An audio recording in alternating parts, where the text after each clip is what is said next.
Hello, everybody, and welcome to my live stream for Strangeness.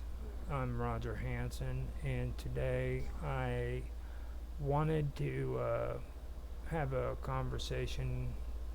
Uh, well, like I said before, when I was making my last video, um, I was wanting to come up with a discussion that wasn't something that I'd already used. Basically, I did a video of something that I'd done previously concerning the Egyptians and the burial rituals that they had, uh, the, the Abtuat, the ceremonial text that goes with burying the dead for the ancient Egyptians. And the reason why I did that was because of Khufu. There was a lot of controversy, and there still is controversy among a lot of people um, who hear this, but they generally they Hi, I didn't mean to interrupt. hello. I apologize for being late. I'm just gonna listen, though, okay? Oh, it's fine. It's fine. Thank you. You want to introduce yourself? Oh, hi. Yes, I am Karma Love, and thank you for having me again. You are welcome. Now, the last time I was on here, I was talking about, or I went through some of the stuff that I had concerning the burial rites, which I was talking with you, Karma, the other day about the burial rites and everything. And the reason why I did that was because of Khufu. And Khufu was the uh, pharaoh who was credited for building the Great Pyramids. And just before you got on here, I was discussing how there even today there's a lot of controversy when it comes to that subject. Um, a lot of people during even the ancient days, during the times of ancient Greece and stuff, they just he had a bad reputation put upon him because of the fact that he was given credit for building these pyramids, and they made it out to where he had like a labor force of slaves that were constantly building it and stuff like that, and that he was so egotistical that he would build all these great structures. And the reason why the Greeks did that to him was to look down on him and make him less than, because they themselves were intimidated by these pyramids. Okay, uh, Greece had never built anything that magnificent in their entire existence. And then when they finally come to Egypt, they see these pyramids that, even to this day, are some of, I believe they're freaking some of the freaking most amazing structures that have ever been built in history. Um, I've done research on that, and they said that today, with the technology we've got, we still could not do a work project that big on that scale. You know what I Now, mean? that's amazing. Like, yeah, especially when you add the fact that we have so much advancement in technology. Wow, I had no clue.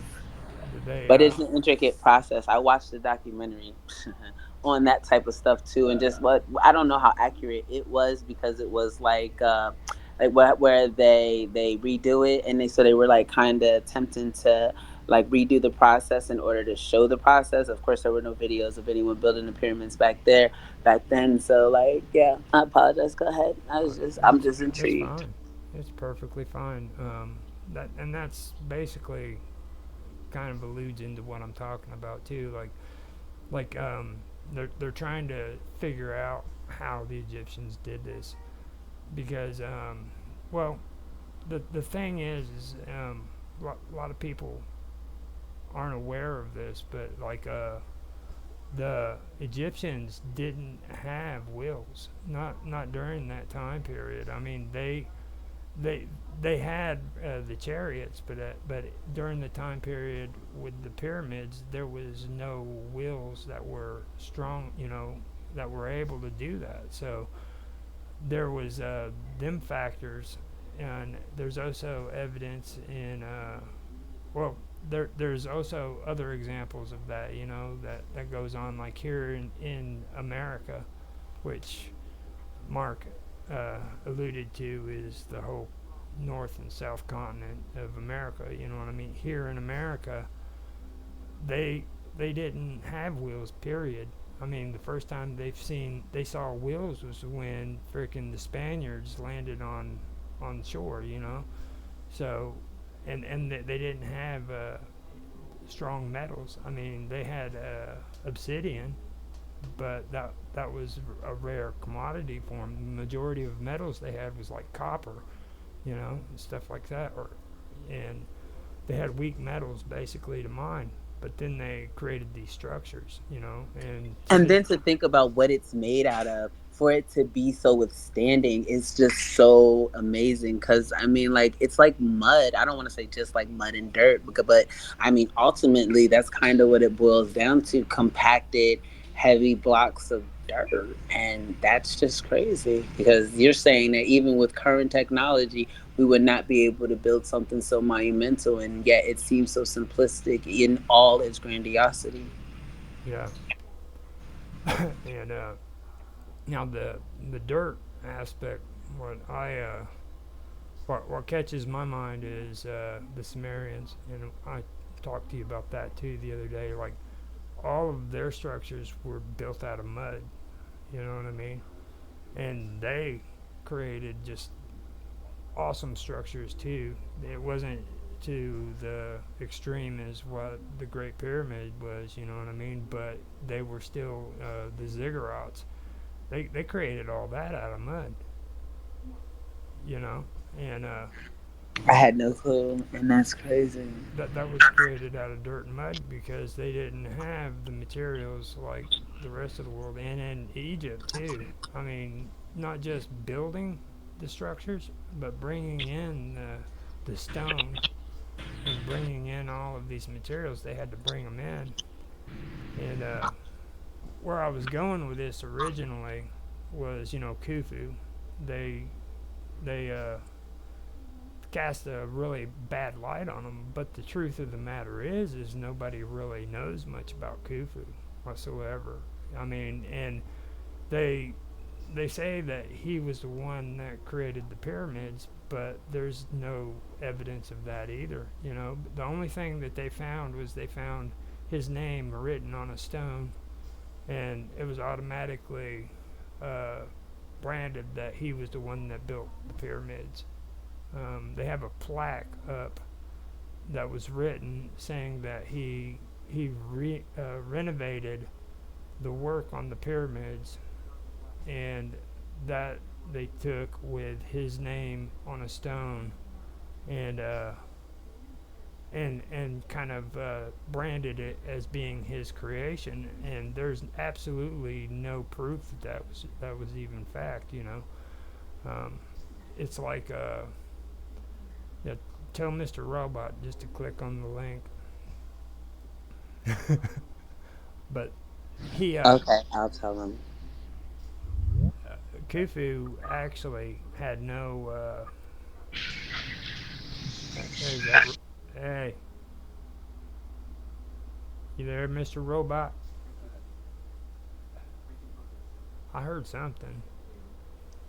I think Hey he's. guys, Yeah, There we he can is. can you hear hear me? you. Yeah, I can hear you. I can as well. Is this too loud or is this okay? Oh, it's okay. Yeah, it sounds good. Just make sure your speakers are kind of a distance away from the mic. So Yeah, because it's a bit of an echo. Okay, I'll turn it down. I had a issue I don't with. have headphones at the moment, it's my problem. Do you have any headphones or anything? Oh, you just But switched it if up. not, maybe, and two, maybe helping just so that way when he talks, there's not an Oh, echo. If you mute until you're saying something, just because like that helps me. Like yesterday, it was helping me with that as well. well, to be fair, I want Mr. Robot to talk. He has a lot of good as much as information. possible. I know he's so. Oh my gosh, he's So so I freaking mean, if smart. It's anything, crazy. I'll mute my shit. Hey, is my Me too. camera Let's on go. or off? Class is in session. Let's sit down and shut up. Right. Yeah, he's so smart. But anyway, I'm listening. I'm gonna go back to mute and full attention. Now, we were talking about Khufu with the Great Pyramids, and kind of catch you up on what we're talking about. I don't know if you've been hearing the stream or not, but it was how he was first of all how he was branded a bad guy by the Greeks. You know what I mean? And if you read all of the old Greek writings, you'll see how they branded him as a villain and everything like that, when in reality they were just intimidated because when they came to Egypt they seen these huge monuments that they themselves could never build, and they became jealous. You know what I mean? And after that, like, it was like a theme where as time went by he was vilified, and there's absolutely no evidence that he was actually a bad guy, a good guy, or anything, you know. And I was covering that, and then I went into the the pyramids themselves, okay, and how everybody kind of basically just pinned it on him that he was the one that built those pyramids, when there's really no evidence showing that he built those pyramids. Yeah, the evidence is very flimsy. It's just one piece of graffiti, like right up the top, right? Yeah, I mean that was all they had, and then I think they had a plaque where he was like uh, talking about how he did all these great renovations on it, you know, and that was all that was found. But that was basically where we're at, and I was talking about like Khufu and his the way he was branded by the Greeks and all through history, where like at one time, you know, people honestly believed that Egypt had like a whole freaking workforce of work slaves that came together on a day-to-day basis to build these pyramids. And I mean that's not the facts. You know what I mean? There's no evidence at all whatsoever that Egypt had slaves. I mean, these people were actually paid. Oh, go ahead. Well, yeah, I agree, and it's actually also like physically impossible that they built that pyramid in one human lifetime, just because of the sheer amount of stone that had to be quarried and moved from like Aswan or wherever it came from, quite a long distance away. Yeah, And we still don't know how they moved those stones over sand.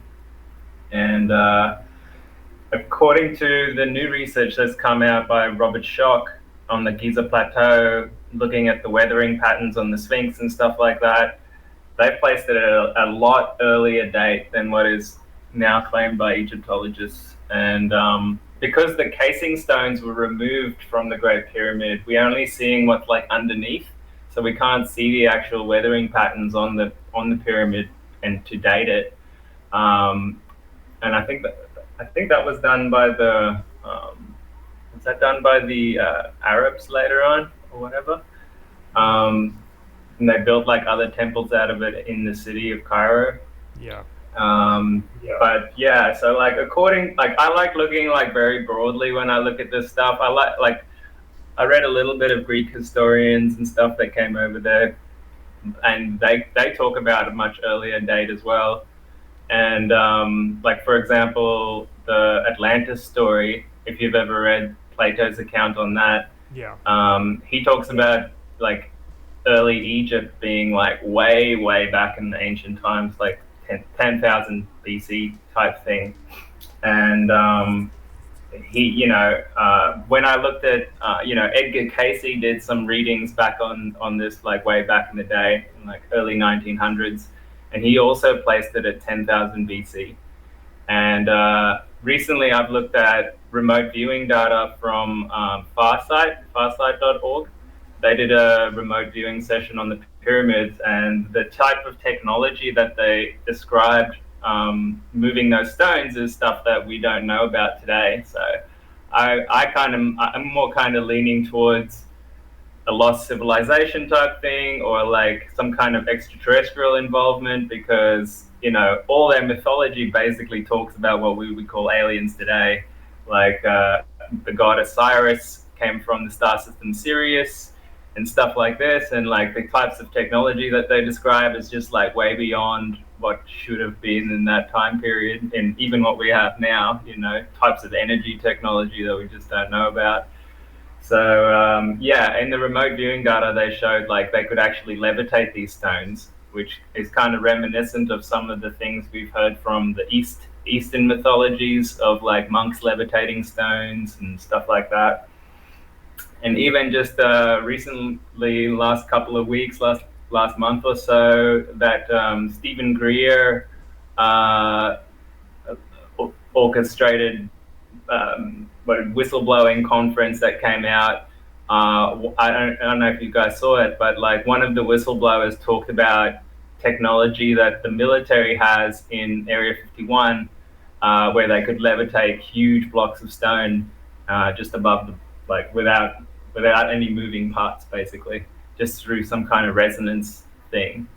And I found that interesting because it reminds me of the story of Ed Leeds Scarlin. Have you ever heard about him? Yeah, he's the The Russian, guy that right? built Coral Castle in the US. Oh no, no, no. It was like in the I remember him. Yeah, I do remember him, but I was mixing it up. But before you Yeah, go, well, he also said the way he was able to move those big blocks of stone is because his grandfather taught him the secrets of the ancient Egyptians. no, And even to this day, no one really knows how he did it, because like he would just stop building as soon as anyone showed up.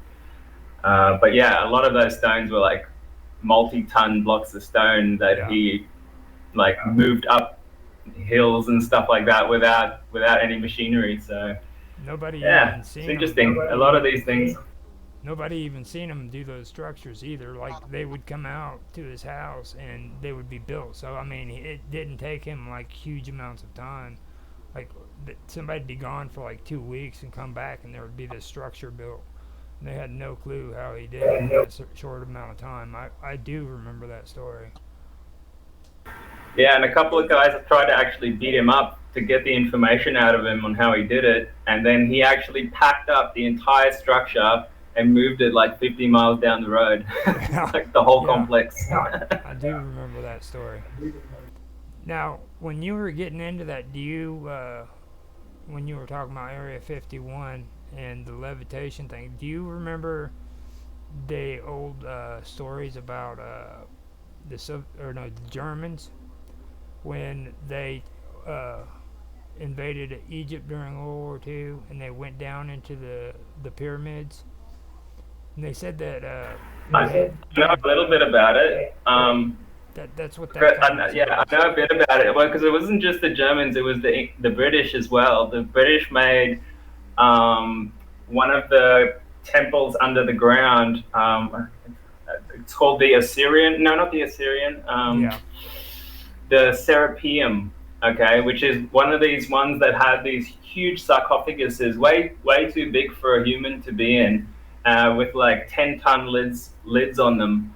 And anyway, the British used that as a outpost in World War I, I think. And they were also the same people that blew the nose off the Sphinx with a cannon or something like that. Hmm. And I believe that those sarcophaguses actually had some of the ancient texts from the Library of Alexandria and stuff like that in there, where they preserved them. But they were found empty after World War One.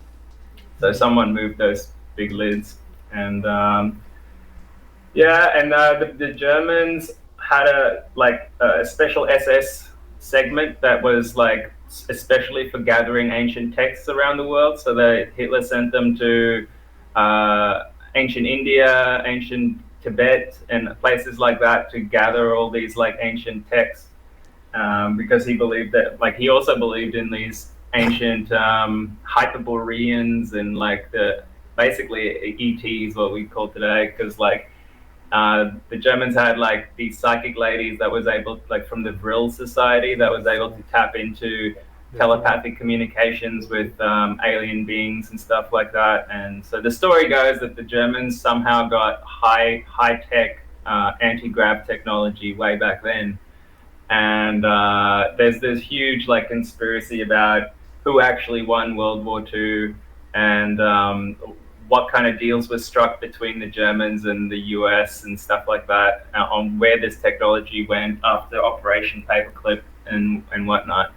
And I think a lot of it is pretty plausible, actually, because there's so much corroborating evidence and sightings and weird stuff that happened around that time, including Operation High Jump, where the US tried to invade Antarctica and got their asses kicked, and they had to basically leave with their tail between their legs.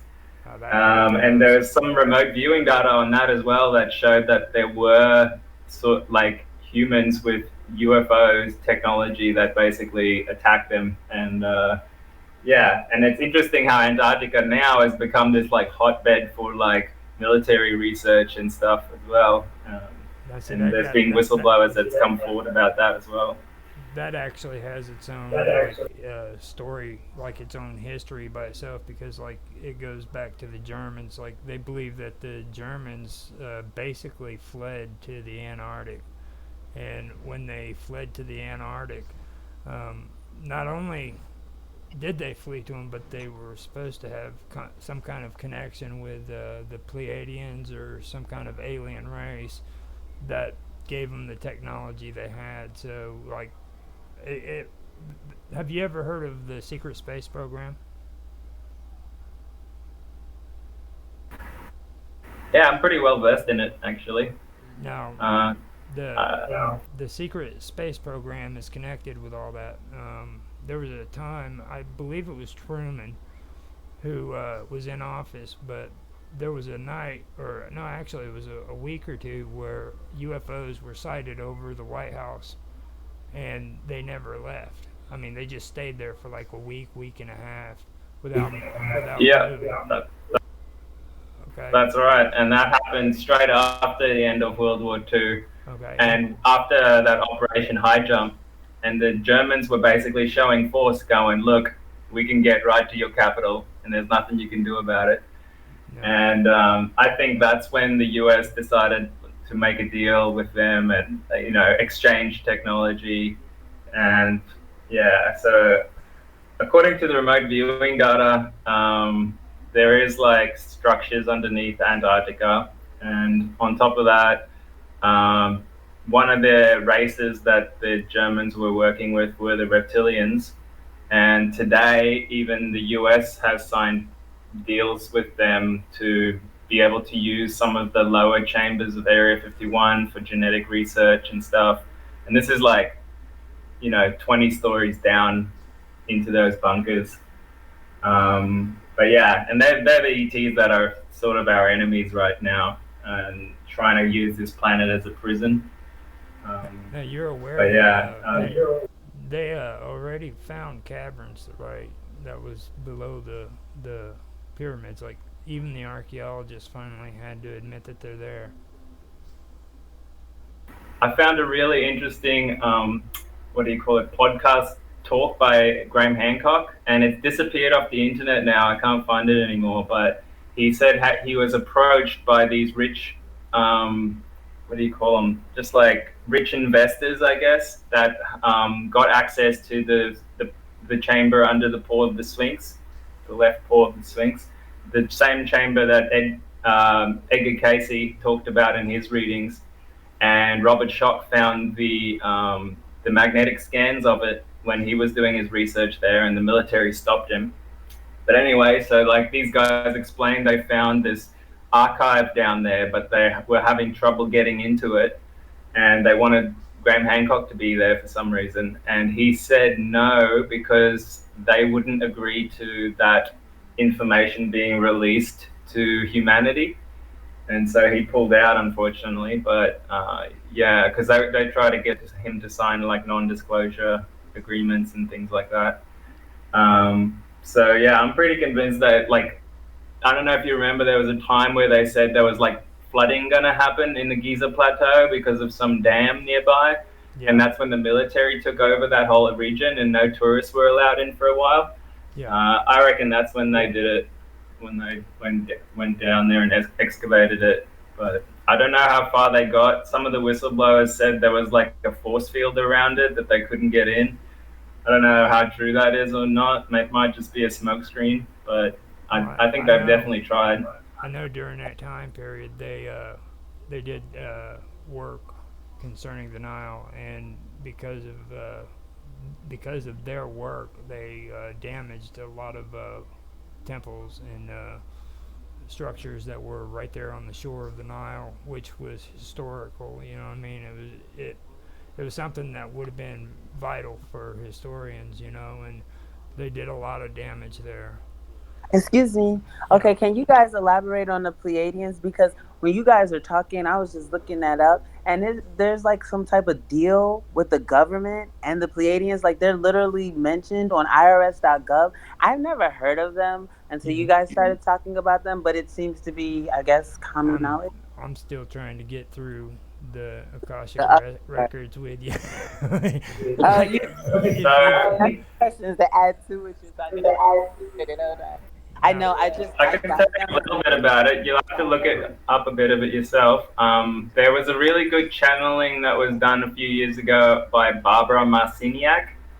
It's called Bringers of the Dawn. I recommend checking that out and like having a listen. Uh, Often they are said to be the good ETs, like the free will liking ETs. But from a lot of the data that I've seen by the remote viewers these days, the people who are sort of in control of the planet at the moment are the negative ETs, which is the Orions and the Reptilians. They're also known as the Draco or the Drak or the Draconian Empire, and they have a large section of the galaxy and the next galaxy over, Andromeda, I think it is. And Yeah, they're sort of more of a predatorial type I just species. downloaded a book on it, and Combined. I'm gonna yeah, and I'm gonna Yeah, watch what you're talking about. Yeah, I never knew that this was just common knowledge. Like there, I mean, I know now they're talking about aliens, but this is dated to like 1992. Some type of document. It looks like yeah. they asked to get a 501c3, and I don't know. It's just crazy. can you share that link in the chat? Yeah, absolutely. Now the Watched a really Pleiadians. cool documentary. I mean, movie last night about the reptilians. It's called Enemy Mine, and it was from 1985. Yeah, It's I very watched that. very interesting. I actually watched that when it came out in the movies. I'm an old guy. I I was young when I watched it, but it was pretty interesting. And I actually have done quite a bit of research on that because I was fascinated with the secret space program and like with the Draco and humans and our relationship with them. What I've heard from a lot of ufologists is that or what I've read from them is that the Pleiadians they they serve the Draco. You know what I'm saying? They don't necessarily agree with them, but they know who's in charge. So they have to walk a tight line with them. You know what I mean? Because Yeah, in they've the in captured a the lot of different civilizations, including the Greys as well, including the insectoids, yeah the mantis beings. And yeah, a lot of them don't agree with them, but they have to kind of work with them. Otherwise, they're in trouble. yeah But yeah. But on top of that, it's important. Like the new information that's come out from the remote viewing stuff is there is also a free willing section of the galaxy that formed a galactic federation, and they are you know banded together a bunch of different species that aren't under the control of the reptilians yet, and some of them are working with us now to sort of bust us out of this situation here. I'm pretty hopeful about the future. I'm a bit of an optimist, but I do find this stuff very interesting, like the accounts of Phil Schneider. Do you remember that? yeah. The guy that got his hand blown off and Well, stuff. see, For me, with Phil Snyder, like his story isn't really the fascinating part. It's really how he died. Okay, because like you've seen his body, how his hands was mangled and stuff like that. Now this guy was supposed to all by himself take his catheter, hang it over a rafter, and hang himself. Okay, with one hand. Okay, come on. I mean, Yeah, he was just too vocal, man, and they came for him for sure, for no, sure. no, I'm not. I'm not But there's saying, heaps of stories like that as well. but that kind of sticks out to me. That was very suspicious. There's a couple of Yeah, it took me situations. many years to take him seriously. Like I had to get a lot of other background information first before I was like, wait a minute, this kind of lines up with what he said. And so I downloaded every talk that he's ever done, and yeah, just the kind of detail he would go into, and you could just sort of tell by his demeanor, he didn't really want to do it, but he felt like he needed to get the information out. And yeah, his stories are just like wild, wild. Yeah, Um, it's but like yeah, and now with all this Greer whistle blowing and stuff coming out, it's like there's just too much information out from credible sources now to deny it anymore. Like the real questions now is like who is involved, what are they doing, how can this technology be distributed to humanity for positive purposes, and yeah, luckily some people are on board with that now, which is good. with me, it's not really about being on board or not on board. I mean the story itself is just completely mind blowing. You know what I mean? Um, I I I don't care if it's real or if it's not real. The even if it wasn't a real story, the person that came up with that story has freaking got to be just amazing when it comes to the imagination. You know what I'm saying? Like, But the fact is, the story doesn't just come from one person. It's like woven between like hundreds of different people, and it's yeah, all like lining up, And that's what's fascinating to me. Is like one person can make up a story, but when you have like hundreds of people coming forward talking about the same stuff, there's a phenomena there, and once you start to realize that phenomena is real, it kind of changes everything we sort of perceive ourselves to be, and the possibilities of our history, and where we're going in the near distant future. Everything is now up for grabs. Everything is up for debate, and yeah, I find it like such an exciting time to be alive, really. Like it's like exploring space for the first time again. now before we get uh, too far ahead on things, I need you to do me a favor. Now she was discussing the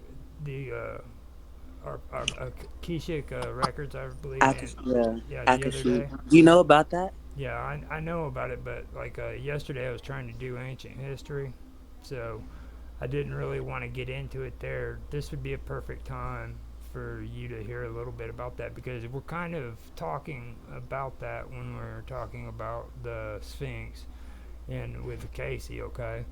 Um, now, when it comes to the Akashic records, he's really the first one that started. He coined it basically, and it was because of a vision that he had where he seen a library that was hidden under the Sphinx. And this library was supposed to be the remnants of the survivors from Atlantis. Okay, now nobody's been able to supposedly find this library, but he did have the vision of it in his dream because he would lay down and he'd see into the future. You know what I mean? But my whole thing is Can I just shoot in there for a second? go for it. I was getting ready to So I say was looking at this yesterday, actually. He described three different halls of records that existed under the ground that's been hidden since the end of the fall of Atlantis. One was under the Paw of the Sphinx. One was in Teotihuacan in Mexico, and there was another one supposedly underground in the Bahamas where Atlantis used to be, according to him. And so when you read Plato, Atlantis wasn't an island, it was an empire that stretched from like Lebanon to South America. It was huge, basically stretched half the planet. And yeah, so like there's predictions that the halls of records will be found now in our time. But the word Akashic records comes from the Hindu mythology as well. It's called Akash, which I was trying to look up just before. Akasha is a type of energy or something that they describe. I've got it here. It stands for space or sky or ether in traditional Indian cosmology, depending on the religion. The term also has been adopted in Western occultism and spiritualism in the late 19th century. So it comes from the Indo-Aryan languages and Dravidian languages, corresponding with the word Akash, meaning sky. Yeah, so that's all I wanted to chip in about.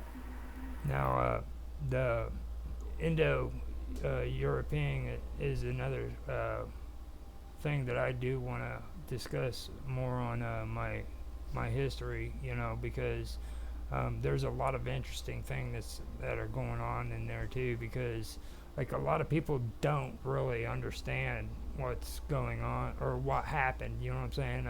I personally have my difference of opinion from what a lot of people in mainstream science believe in. Like you believe that they have this like belief that all humans have about everything. Like we started from one being that was human that and then spawned out. And I personally don't feel that is correct. I believe that humans actually started out in different sections of the earth at different times in different periods, and that's when they evolved from these different areas.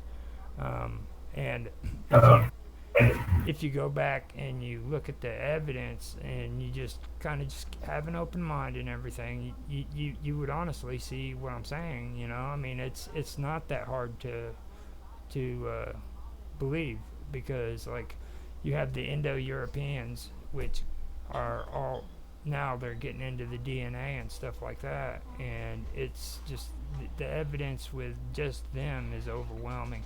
And people to this day. Well, the DNA is going to tell the story in the end, really. I'm actually a bit of an advocate for, like, I like where science has taken us, but I think it's limited by its perspective on history. And now, in light of this whole extraterrestrial history coming out, I think it's totally plausible that our DNA has been intentionally altered in the past. And why else would it be possible for so many different species of human to spontaneously occur around the same time? And I think there's also like some genetic evidence that shows that like a certain portion, I think it was like 300 or 400 different genes have no genetic origin. Like there's no evidence for it being passed down due to evolution. It just sort of like spontaneously occurred, and that is such a rare thing to happen. It's basically impossible. And so that kind of leads credence to the possibility of us being genetically engineered in the ancient past, or at least manipulated. And some of the ancient myths also talk about stuff like that. Even in the Bible, they talk about that in Genesis. They talk about that in ancient Babylonian, was it Babylonian or Assyrian mythology? They talk about that. It originally I find it interesting. Sumerian with Enki and his wife. I was talking about that the other day, and I agree 100%. There's a lot of evidence that shows that at least our DNA was tampered with. I personally don't feel that humans really even came from this planet. They say that like we are genetically, or we're not genetic. We evolved out of an ape, okay? And the only problem with that is, like I said before in the chat a while back, it was a while ago. It's our structure, okay? Like, and I know this sounds ridiculous, but it's not, okay? Look at your small toe, okay? Now your small toe is it's deficient. It's not adequate for any creature that evolved out of an ape. An ape has a freaking small toe that's like a finger, and when they crawl, they grab to the tree branches and everything so that they can freaking climb better. Okay, now according to evolution, evolution itself says that we don't devolve, we evolve, we move forward, okay? So that means that's the reason why we have our appendix still, is because even though they say that it's not needed anymore, it's still there because at one time, for some reason or another, our body needed that appendix. Now, if that applies to your appendix, then why doesn't that apply to your big or your little toe? You know what I'm saying? It's like it's a double standard. So you mean to tell me environment changed our toe, but it didn't take away the appendix? You know, there's things that just don't match up. Is what I'm going at with that. So I don't. Well, Yeah, it's possible, but it's also possible that just changes in need can change our physical structure quite drastically over a fairly short period of time, evolutionary. Just look at dogs, for example, right? They were wolves not long ago, and now we have chihuahuas, for example. So some things can shrink and grow as needed. Like they got the pygmy elephants in Gibraltar, for example, that probably happened during the ice age or like some really cold periods where there weren't like enough food. Unless they were I think cultivated. like, Unless they were cultivated well, and yeah, so genetically structured. but remember we went from like tree dwelling creatures to like bipedal walking around creatures, which is quite a different need in our structure and like center of gravity, and probably don't need to grab things as much with our feet. So like most of us can't even move individual toes anymore. Most of us can only move our toes together. And but I find like if you actually focus on it for a while, you can actually relearn how to move individual toes again. So it just comes down to like you don't use it, you lose it kind of thing in nature. Me now sitting here attempting to move my toes individually. Wow. now I know So, scientifically it does apply what you're talking about to situations like in the Himalayas, for example. Okay, like me and you, if we went to the Himalayas and tried to make it to the top, we would literally have to stop at freaking checkpoints so that we could take oxygen because our bodies aren't prepared for it. But for the people who live there in the Himalayas, they don't need that. They can go anywhere on top of those mountains they want to go, and the atmosphere doesn't affect them whatsoever. And it's because I've seen those guys, man. They can carry like crazy weights too, and just like sprint up those mountains. It's insane. It's insane. The Sherpas. but yeah, But you know, yeah, I thought, they release more EPO, I think it is, and that causes them to produce more red blood cells than your average person. So yeah, if you actually have a child at altitude, they have like 10% more blood than the average human. And if they're born up there, that lasts for life. Whereas if we go up there temporarily, it'll come back down once we come back down, you know? yeah. And see that's the one thing I did learn. That's genetic. I mean that's not like just a natural thing that occurs. That goes right into their DNA. Um, like Yeah, it's like genetic adaptation or something. yeah, because according to science, genetics can be affected by your environment. Like especially like what's going on. If you live in like the Pacific, down in the South Pacific on islands and stuff, and it's nice and tropical, there's more of a chance that you're going to be more about how do they term it? It's going to be about what is it? Where immortality, basically. It's going to be about immortality. Your lifestyle is, so you're going to want to live forever. You know what I mean? No, it's the opposite.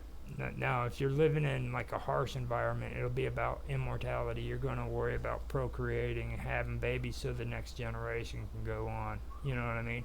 Whereas if you live in a nice environment where it's nice and tropical and you don't have to worry about the harsh environments just like the weather and stuff like that.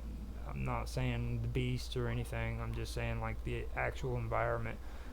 Then you're not going to be as much a survivor as what you would be if you were living, in a freaking iced up area where freaking or where the environment can literally kill you, So, and that could go in deserts too. Like you look at people who are in the Middle East, right around Samaria, the Sumerians and the Egyptians, they lived in a harsh environment, so they had to worry about procreating and having the next generation, and that can affect you and make you actually change with your DNA. You know what I mean? Um, I found a lot of that interesting. So that's something that did it. Yeah. Yeah, I think they showed some studies out of Israel, I believe it was, where if the parents had a traumatic upbringing or like had like faced like wars and stuff like that, their children would be born with more fat cells, more adipose tissue, because their genetics are actually trying to insulate them against harsh conditions. So they're more likely to gain weight. So like that's another sign of like short-term adaptation genetically and stuff. Yeah, I didn't. Another thing, talking about the immortality situation, it reminds me of like the stories of Noah and some of the king lists in Sumeria, where they talk about humans in the ancient past having like really long lifespans. Like Noah was meant to live for like 600 years or something. And I remember something from science where they found like central nervous system cells in the brain could actually last for like hundreds of years if they were under the right conditions. So it does bring into question like how long can we actually live if we didn't have too much inflammation happening, and if we had the right amount of nutrients, we could probably live a lot longer than we currently do. Well, you've studied Sitchin's uh, beliefs, haven't you? Zachariah Sitchin. I haven't read all his books, but yeah, I'm aware of a fair bit of it. Now, a lot of people they like. It's kind of like on the fence when it comes to even ufologists. They kind of they're either with them or against them. That's just basically the way it is with them. But he talks about the Anunnaki, and a lot of people, especially the ancient astronauts, they're real big on the Anunnaki. But Zachariah Sitchin gets into that a lot, and he was talking about the life cycles, and the Shar, which is the cycle that the Earth goes around the sun, and they would call them Shars, and like the Anunnaki came from Nibiru, and Nibiru rotated around the sun at a farther distance away than what the Earth did, or what the Earth does. So they, in turn, lived a lot longer, So when they came to, I believe it was Tiamat first, but I'm not sure if it was there. Yeah, it was here on Earth. It was after Tiamat was destroyed, and well, according to Sitchin's story.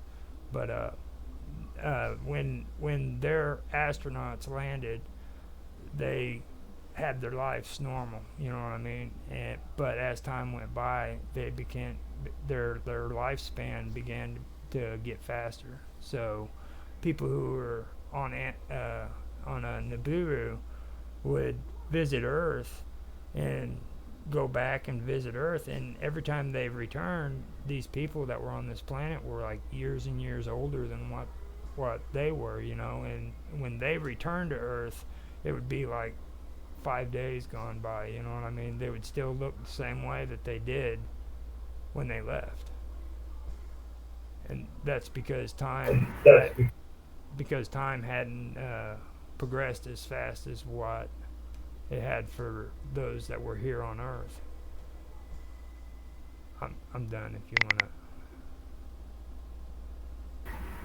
Yeah, I mean, it's possible. It reminds me a lot of a story that I've come across in sort of channeled material and remote viewing stuff that I feel like I have a bit of a connection to. And it's in our solar system, we used to have a planet where the asteroid belt is today between Mars and Jupiter. And the story goes that there was a war in this part of the galaxy at that stage. It's probably the same war that they talk about in Hindu mythology and other mythologies in the Mahabharata and stuff, where the sky gods were battling it out between each other. And the story goes that there was a conflict between Mars and Maldek, which was the name of this other planet. And somehow the nuclear weapons got set off on the surface of the planet of Maldek, and a chain reaction occurred where they all blew up at once, and it kind of ruptured the crust of the planet, and the contents kind of spilled out, and it broke the entire planet apart. And the explosion was so severe that it actually knocked the atmosphere of Mars. The shock wave knocked the atmosphere of Mars, and even today, when you look at scans of Mars, like look at, you know, Google Space, whatever it's called, you can see like half the planet is just peppered in like craters, and the other half is pretty clean.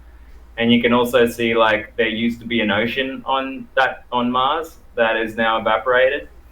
So yeah, I find that interesting, and like there is also this sort of geological history of the Earth getting periodically hit by massive meteors, comets, and you know they seem to be coming like be more severe at certain periods of the year and certain periods of the millennia, where they happen in this periodical like time frame, right? And yeah, there's some evidence to suggest that that's kind of what like a reset civilization about 10,000, 11,000 BC that Randall Carlson and Graham Hancock talk about. It's like remnants of this ancient ET battles and stuff, which I find like pretty fascinating. Yeah, and when me and you have the conversations about the early Dryas, okay, that's the see. Uh, I love Randall. I think he's the best. All right, but I know what's his name? I keep forgetting his name. I know what his agenda I is. know what. Okay, he Who Graham Hancock yeah, or Hancock, yeah, yeah. like now Carlson or Carl, he's actually trying to get the data and collect the evidence and for his theory. You know. Yeah, he's a straight up scientist. Okay, and Hancock is more of a reporter, if and anything. well, more than that, like he wants so hard to talk about the ancient, lost civilizations, and that's really what his motives with the early Dryas is. You know what I mean? Because um, there there's one part in like the reading that you showed me that I believe it's not really talked about too much, and it's the early part of the early Dryas. Okay, like there is evidence of a warm up just before that Dryas occurred. You know what I mean? And Yeah, and it was really rapid too. It was like that's when that water spike happened as well. right. It's like a very quick, and then the temperature went down again, and then there was a second spike for whatever reason. Now see, with Randall, that's just data, and that's evidence. But with Hancock, okay, I mean, he could spin that out like so much. Like if if people didn't admit that there was a lost civilization that did that, then don't get me wrong, it's not to the extent of global warming today, okay? Or if you believe in global warming, but the temperature's rising basically, okay? It's not to the same extent, but I feel that that's what he's going for. Well, you either have to accept Well, that.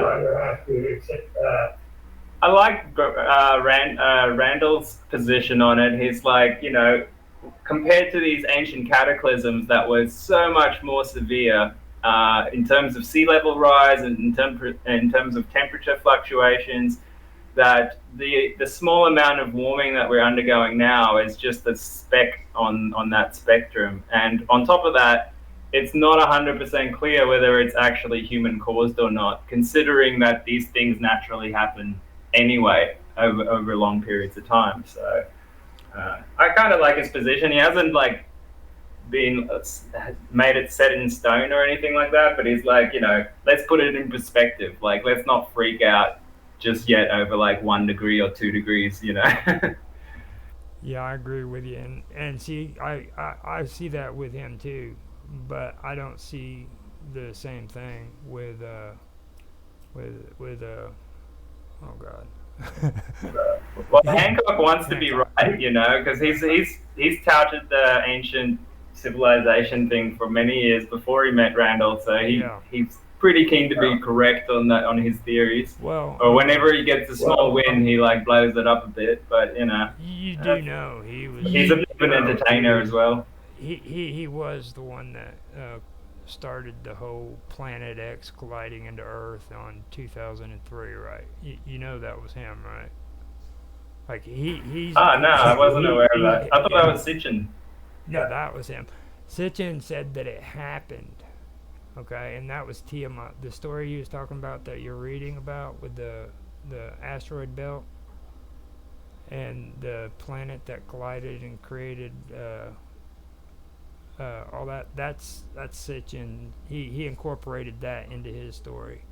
Okay, like Tiamat. When I was saying that that's the planet you were talking about, it was destroyed because of a battle that occurred between Tiamat and Marduk, and Marduk had to wait until Tiamat opened her mouth, and he freaking plunged, I believe it was a sword down her mouth and killed her. Now, that's, according to Sitchin, a representation of these planets. All right. And what happened is there was another outside planet that collided with this one, which caused that planet to explode. And that's where the moons of Tiamat shot off into different directions. And I'm not for sure what the whole functions was because it's been a while since I read it, but that's how we ended up with Mars. And the Earth was a fragment of Tiamat, which formed into a planet. And then he also said that Venus actually was the same thing, and he got that off of another guy who was real popular back then. He was actually discredited as a scientist because of his theories on Venus, and later on they found out that what he was saying was true about Venus being extremely hot, because at one time scientists didn't believe that that was actually true. When they finally was able to get the satellite to go through and see Venus and take readings, they found out that he was right. It was hot, and but the whole point about Venus is they found that there's actually, if you look at it real close, there's a tail that comes off of it like a comet, and that's from its gravity. All right, and if you pay attention to it's focused here on Earth. You know what I mean? And the whole situation with that is they believe that there was some kind of catastrophe that happened where Venus collided or came close to colliding with Earth, and it shot off and took its position where it is now. But that's actually pretty good stories and stuff. But like when you was telling me that, I guarantee you that's where Sitchin got his ideas from. Like Well, he claimed he got his ideas from translating ancient Sumerian, didn't he? well, But once when I was into it, I started looking up some of his translations, and scholars in the field were not agreeing with him. They So that's when I kind of left the Sitchin thing for a bit. I was just like, I listened to his I'll keep interviews, looking. and like a lot of these guys would say that he was talking about the Sumerians, and I've read or listened to some of them, and don't get me wrong. I mean, I don't agree with Sitchin on pretty much all of the stuff he says, but I do listen to his stories, okay? And the thing about what he said though was not what these scientists are saying or these archaeologists are saying. He said that he studied the Hittite writings, okay? And from what I've heard that's coming out of his writing, it doesn't necessarily sound like a Hittite. It sounds like the Phoenicians, because the Phoenicians are the ones who believed in the mountain gods and the giants. You know what I mean? Like the oracles of Delphi and stuff like that. So my theory is that most of the Semitic people, and same with the Macedonian people, are actually remnants of Atlanteans that sort of became refugees after the fall. And the Egyptians described them as the sea peoples. And when you look at the names of the sea peoples, a lot of them, or some of their names, actually sound like transliterations of the lost tribes of Israel.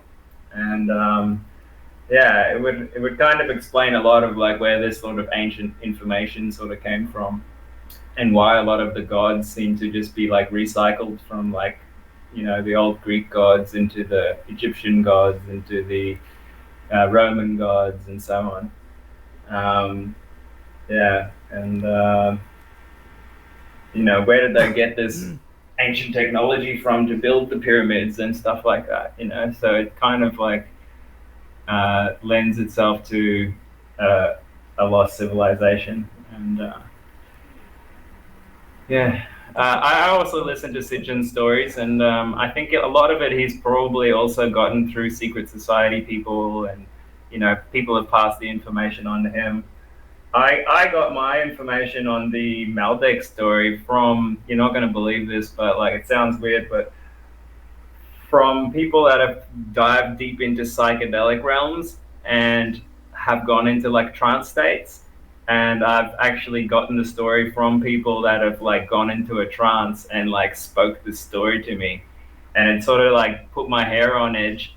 And that then the following day I was just doing like random research online surrounding that kind of thing, and I found this story about Maldek, and it just sort of came out, and it's been sort of unfolding over the years as I meet more people that have told me about dreams and stuff that they've had of similar things.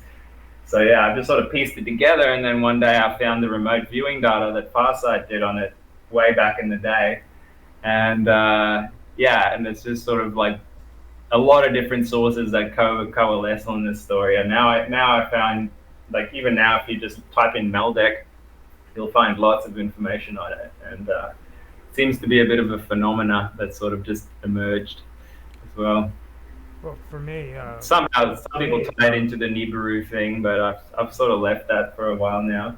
it's like the sources thing. For me, uh, well, it's especially with the secret space program people. Okay, the the thing is with me is it's about discernment. Because don't get me wrong. I mean, there's some. I mean, their stories are amazing. Every single one of them are amazing. But the more I listened to them and the more I paid attention to how, like, these people, they literally get on YouTube and Facebook and they network with one another, and they tell their stories. And like, I've gone through and watched their videos where it would start with this story, and then all of a sudden, because they talk to so and so, their story changes. You know what I mean? Like, now all of a sudden they went from being a prisoner on a freaking Draco freaking ship, to being a cyborg because Joe Blow said they seen him. You know what I mean? So then all of a sudden they're incorporating this person's story into their story. So I have to be careful. Yeah, totally, man. I have to be careful with that, because what I'm looking for is I'm looking for that uniqueness, that it's not what they have in common. It's really what it is being said that everybody else isn't saying. You know what I mean? And I've found one person that did that. You know, yeah, well, one person, and he had a pretty good story. But I like I said, I'm not saying for sure that I believe him or I don't believe him, because a lot of it is really hard for people to stomach. It really is. It's probably the most hardcore uh, group of ufologists that are out there, to be honest with you, because they talk about some wild stuff. A good case in point is whistleblower Emery Smith. He came out talking about the secret space program, and he was doing all these detailed stories about, you know, him working in places like Area 51 and like reverse engineering biological tissue they were bringing him and stuff like this.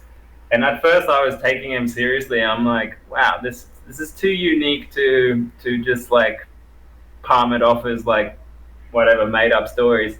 But then now later on, it's come out that he's like this alcoholic and he's lies through his teeth all the freaking time, and like he's best friends with another whistleblower, and I'm like and he's like this big controversy happened between him and his girlfriend, and she's come out and basically blown the whistle on him on how he makes up these stories, and then I was like, well, you need to be very discerning when you like dealing with stuff like that for sure. But I think it's useful to be able to bookmark a story in your mind and just like let it sit there for years until you have corroborating evidence, because like you can't take anything on face value. But yeah, it's useful to be able to just like take it all in and compare it with other stories. Well, I mean, especially with the stories that are being said. Like, I mean, maybe like okay, there's members of a Facebook group that I'm not going to mention, okay?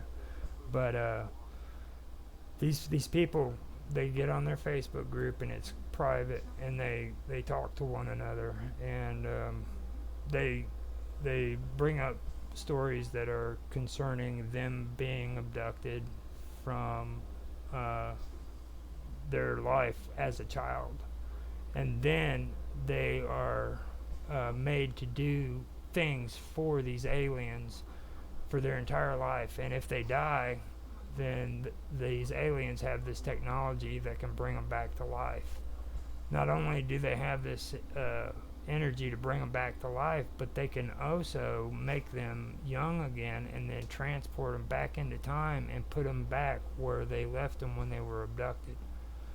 Now that's just one of them, but like when they're doing this stuff for these aliens, they're talking about like being mentally taken out of their body and put into cyborgs to freaking be cyborg or cybernetic fighters and stuff. You know what I mean?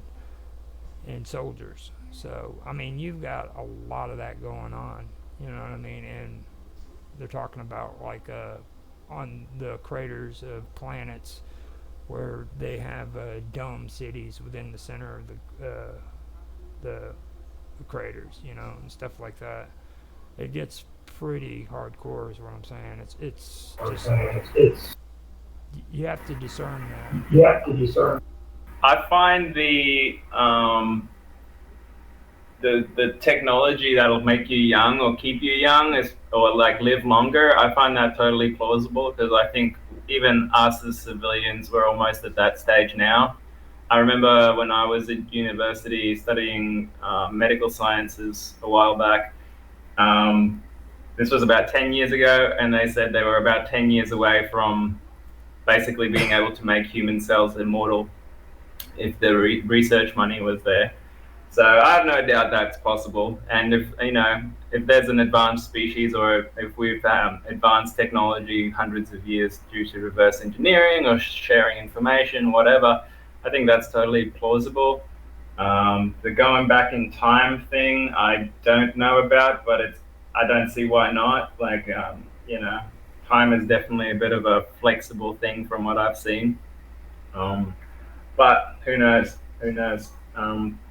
looking at whistleblowers like Eisenhower's daughter, what's her name? Laura Eisenhower, have come forward and said quite a lot of interesting things like that exist, and like how there's colonies on Mars already, and like there's this Mars secret space program that invited her to go up there, and I find her to be quite a plausible whistleblower, and just so many others have come forward over the years Yeah, I know. showing like little bits, little snippets of the secret space program going way back. I've heard those stories. My dad was in the military in the 80s, I think it was, and back then he said he saw like really bizarre craft in the air that was like just doing maneuvers that were impossible. And he's like the most straight down the line guy that you've ever met. Just never talks about shit like that. And so I would not be surprised if we had this type of technology for a long time already. Now, see, that's credible for me. That's straight up credible for me. The majority of people who actually are like or reporting UFOs, they aren't like the crackpot who everybody thinks they are. These are like military men who are in the Air Force. They're pilot or the flight towers. You know what I mean? Who sees them on the radar? There's senators.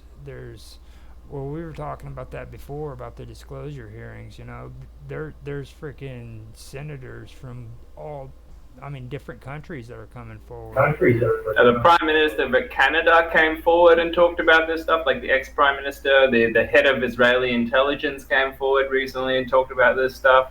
Yeah, there's like so many heads of state that has come forward and talked about, advanced technologies and UFOs, They even shipped in an Iranian freaking pilot to testify in Washington during the disclosure hearings. It was that famous one that everybody's always talking about, where his airplane got shot or got hit, and he went down. And I think he said there was one or two other airplanes with him that were just completely destroyed.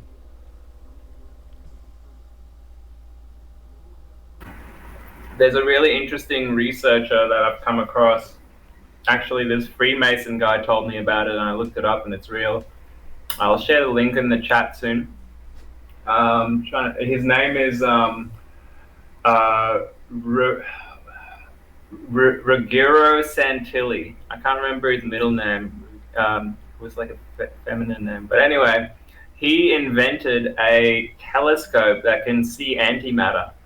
And he has published a peer-reviewed study talking about non-terrestrial entities that he was able to see with this telescope, mainly above military bases. And they looked like they had intelligent maneuvering. So since then, people from Farsight have made friends with people in the aerospace industry, and they've found a way to basically modify modern cameras so that they can see in the infrared spectrum, and then you're able to actually record UFOs, UAPs, whatever you want to call it.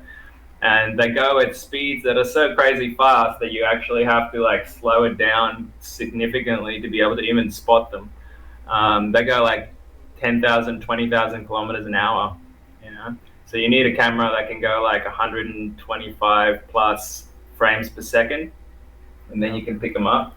But yeah, they've given that information out to the public now, so anyone can record these things and prove it to themselves, which is a massive step forward as well.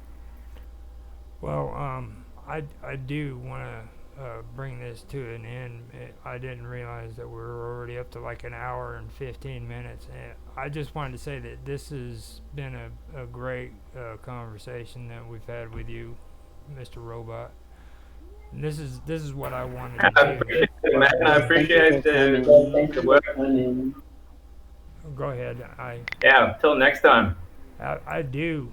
Absolutely. I do appreciate you coming on here, man. And maybe if you want to come back next week and we can have more of a conversation about this stuff. Okay?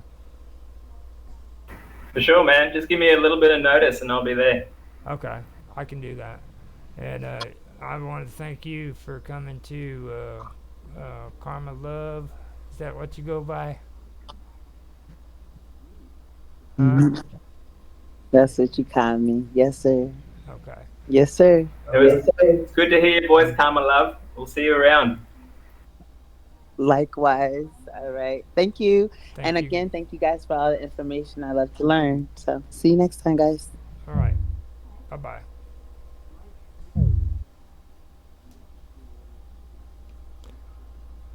Well, that brings me to the end of this stream. I hope you guys enjoyed it. If you guys want to catch up with Mr. Robot or me or Karma Love, you can come to my chat room, which is on Minds. It's called 24/7 Live TV with Roger Hansen. If you can't get me there, just go into the general stream and do the @ symbol. Same thing goes with Mr. Robot. He's a pretty cool guy. He talks about a lot of cool stuff. So, and uh, Karma Love, I believe, she's on there too. So, I would like to thank you guys for watching. If anybody did watch this, which at the time I can't really tell if they have or not. But with that being said, I am going to get off here and end the stream. Thank you very much for watching, guys.